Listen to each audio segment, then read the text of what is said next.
एक naval base बनाने जा रहा है। और ये जो नेवल बेस है टेक्निकली तो चाइना के खिलाफ है, लेकिन इसकी स्ट्रेटेजिक वैल्यू बहुत ज़्यादा है। अगर ये आप नक्शा देखें तो अगलिगा जो है एक रिमोट आइलैंड है जो कि मॉरिशस का हिस्सा है। और इस हवाले से पहले भी 2021 में भी इसके बारे में बहुत कुछ लिखा गया और बड़ी बात हुई। लेकिन कहा जाता है कि ये जो जगह है ये बड़ी स्ट्रेटेजिकली इम्पॉर्टेंट है और ये मोज़म्बिक चैनल जो है उसके करीब है और एक बड़ा मैरीटाइम रूट है for commercial ships and oil tankers जो है उसके लिए। का रिलेशनशिप जो है ना वो बहुत पुराना है और आपको जैसे पता है कि वहाँ पे एक सब्सटेंशियल इंडियन पॉपुलेशन रहती है। हालांकि अगर आप डिप्लोमेटिक रिलेशनशिप की बात करें तो मेरे ख्याल से ये one of the most earliest diplomatic relationship है इंडिपेंडेंट इंडिया का, जो कि 1948 में ही इस्टेब्लिश कर गया था। अच्छा, ये जो मॉरिशस के लोग हैं, मतलब मॉरिशस के ऊपर कब्जा किया गया डच का, फ्रेंच का और ब्रिटेन के लोगों ने आकर के इसको अपनी कॉलोनी बनाया। भारत ने कई देशों में अपना मिलिट्री बेस बना रखा है। अब इस लिस्ट में नया नाम मॉरिशस का जुड़ गया है, जहां भारत का मिलिट्री बेस बनकर लगभग तैयार हो चुका है। इससे पहले तजाकिस्तान, भूटान, मेडागास्कर और ओमान में भारत का अंतर्राष्ट्रीय मिलिट्री बेस मौजूद है। अब मॉरिशस के उत्तरी अगालेगा द्वीप पर भारतीय बेस का निर्माण लगभग पूरा हो चुका है। इसी बीच भारतीय नौसेना का INS शारदा जहाज इस द्वीप के पोर्ट लुइस पर पहुंचा है।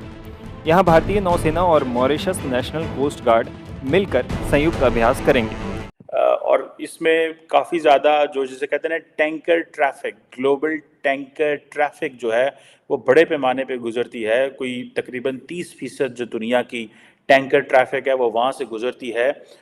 आप अगर सिर्फ इस मोज़म्बिक चैनल की बात करें तो ये कहा जाता है कि ये एक इंडियन ओशन जो है उसके बीच में और साउथ ईस्ट जो अफ्रीकन कंट्रीज़ हैं, मेडागास्कर और मोज़म्बिक जो उधर ये मौजूद है, कुछ 1700 किलोमीटर का ये चैनल है। और ये जो टॉप 5 में आता है और एक ऐसा कंट्री जिसने सारा उम्र दहशतगर्दी में गुजारे, जिसका नाम अफगानिस्तान जो लोग कहते हैं, उससे ये पीछे है। तो ये तो हम नहीं सोच सकते कि पाकिस्तान भारत के साथ कंपटीशन करेगा। हाँ, एक सूरत में कर सकता है, जब तक नौजवान तबका सियासत में नहीं आता, जब तक लोग सियासत में नहीं आते। पाकिस्तान का टूटेंगे कश्मीर, लेकिन सिर्फ आजाद।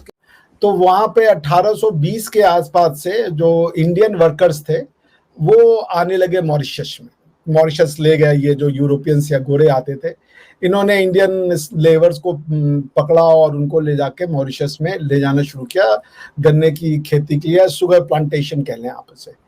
और 1834 में वहां पे जो है ब्रिटिश पार्लियामेंट ने स्लेवरी को बैन कर दिया 1834 में। तो as a consequence of which बहुत बड़ा नंबर जो था इंडियन वर्कर्स का वो फिर मॉरिशस से वापस लाए गए और एज अ लेबरर इंडिया में, और फिर वहाँ यहाँ पे उनको काम दिया गया इंडेंचर्ड लेबर्स के रूप में।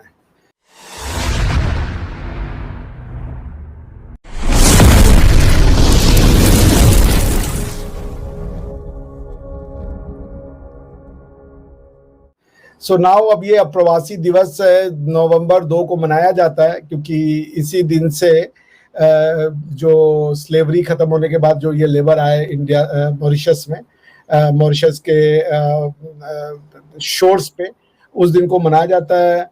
और इवन महात्मा गांधी जो थे वो भी जब साउथ अफ्रीका से इंडिया वापस आ रहे थे तो वो जो शिप थी SS नौशेरा वो मॉरिशस में रुकी थी, तो वही मॉरिशस गए और वहाँ के बैरिस्टर मनीलाल डॉक्टर जो थे उनसे मिले। उसके बाद गांधी जी के साथ उनके भी रिश्ते थे। तो मतलब it's a very deep relationship, क्योंकि इंडियंस वहाँ पे पहले एज अ स्लेव गए, बाद में फिर उनको एज अ लेबरर उनका वो हुआ, धीरे धीरे वो वहाँ की एक मिडिल क्लास के रूप में ज्वाइन होने लगे।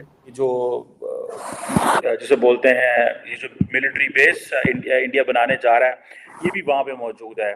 क्वेश्चन ये है कि इंडिया क्यों चाहता है ये बेस वहाँ पे, ऐसा क्या चाहिए इंडिया को इससे पहले कहा गया था कि 2015 में एक एग्रीमेंट हुआ था मॉरिशस का, और वो जो एग्रीमेंट था कि इंडिया जो है वो एक एयर स्ट्रिप, जिसकी मैं आपको तस्वीर इधर दे रहा हूँ, ये बिल्ड करेगा। और क्योंकि ये जो अगलिगा है ये एक रिमोट एरिया है, और ये नॉर्मली बाकी जो मॉरिशस है उससे कटा हुआ है, और ये जो अब वहाँ पर जारी बात है बड़े पैमाने पे एयर और शिप कनेक्टिविटी की फैसिलिटीज़ बन रही हैं। इस हवाले से कुछ ऑस्ट्रेलियन जो रिसर्चर्स हैं उन्होंने काम किया, और वहाँ पे कि इंडिया जो है वो नेवल बेस बना रहा है, और इसमें आपको पता है इंडियंस बड़े स्मार्ट हैं इन ये जो सैटेलाइट इमेजरी है इसके हवाले से वो अक्सर शेयर करते रहते हैं। कहा जाता है कि ये तकरीबन 3 किलोमीटर की एयर स्ट्रिप है जो कि आइलैंड तकरीबन 3 किलोमीटर की एयर स्ट्रिप है जो कि आइलैंड में बन रही है, और ये सिर्फ इसीलिए बन रही है ताकि ये फैसिलिटेट कर सके इंडियन फ्लीट को, भले वो मैरीटाइम के हवाले से हो या भले वो इंडिया की एयर पावर के हवाले से हो।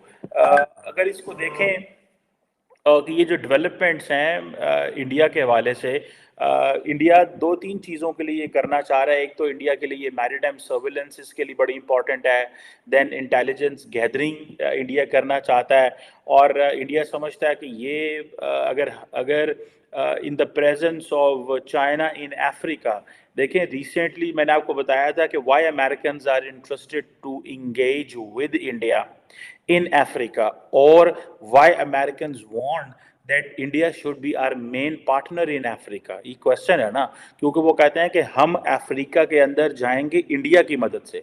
सो क्वेश्चन ये आता है कि वो जो जो बेस इंडिया वहाँ बनाना चाह रहा है वो इसलिए बना रहा है बिकॉज वो अमेरिका के साथ मिलकर चाइना पे नज़र रख सकें इंडियन ओशन के अंदर। 1 पॉइंट। सेकेंड पॉइंट ये है कि इंडिया ने जो अपना जो डिप्लोमेटिक फुटप्रिंट हैं जो बढ़ाए हैं अफ्रीका के अंदर, वो इसीलिए हैं। देखिए अगले दिन आपको याद है कि मैंने डिस्कशन की थी जिसमें हमने बात की थी कि इंडिया जो है वो 11वें नंबर पे है in terms of its diplomatic footprints और in terms of missions around the world, और चाइना जो है वो नंबर 2 पे है या नंबर 1 पे है। अब क्वेश्चन ये आता है कि इंडिया को मैरीटाइम सर्विलेंस भी चाहिए, इंडिया को इंटेलिजेंस गैदरिंग भी चाहिए, वो सिर्फ इंडिया को नहीं चाहिए, वो अमेरिकन को भी चाहिए, और जो इंडिया को अमेरिका की तरफ से इक्विपमेंट मिल रहा है वो सारे का सारा जो है वो इधर लगेगा।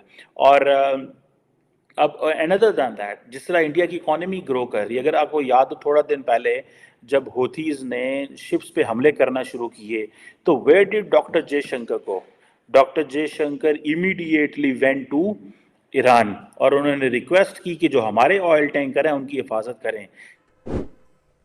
Thank you for watching. Please subscribe, like and share and press the bell icon.